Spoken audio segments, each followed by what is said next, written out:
এরপর দোয়ার মধ্যে আসমাউল্লাহিল হুসনা, আল্লাহর সুন্দর সুন্দর যে নামগুলো, অ্যাট্রিবিউটস গুলো, এগুলো নাম বলে যদি আপনি দোয়া করেন ওই দোয়াটা কবুল হওয়ার সম্ভাবনা বেশি। যেমন আপনি দোয়া শুরুতে বললেন ইয়া ইয়া রহমান, ইয়া রাহিম, ইয়া গফুর, ইয়া হাইয়ু, ইয়া কাইয়ুম। হ্যাঁ, এই যে আল্লাহ 99টা সুন্দর সুন্দর নাম, এই নামগুলো অ্যাট্রিবিউটস গুলো শুরুতে বলে যদি আপনি আল্লাহর কাছে দোয়া শুরু করেন ওই দোয়াটা কবুল হওয়ার সম্ভাবনা বেশি।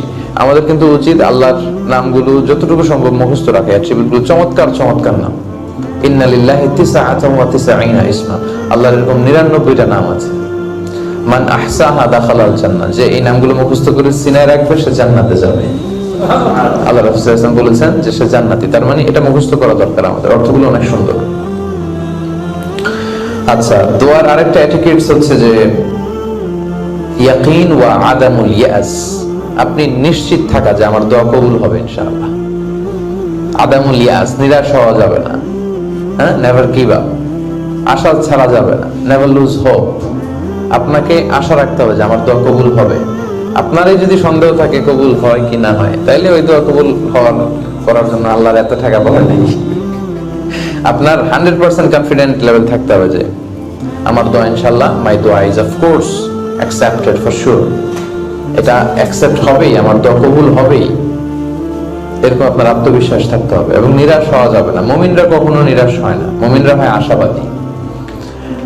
আল্লাহ বলছেন সূরা ইউসুফে, লা তাইয়াসু মির রাহিল্লাহ, আল্লাহর দেয়া আশা থেকে তোমরা নিরাশ হও না। ইন্নাহু লা ইয়াইয়াসু মির রাহিল্লাহি ইল্লাল কওমুল কাফিরুন, অবিশ্বাসীরা, কাফির মুশরিক ছাড়া কেউ আল্লাহর রহমত থেকে নিরাশ হয় না।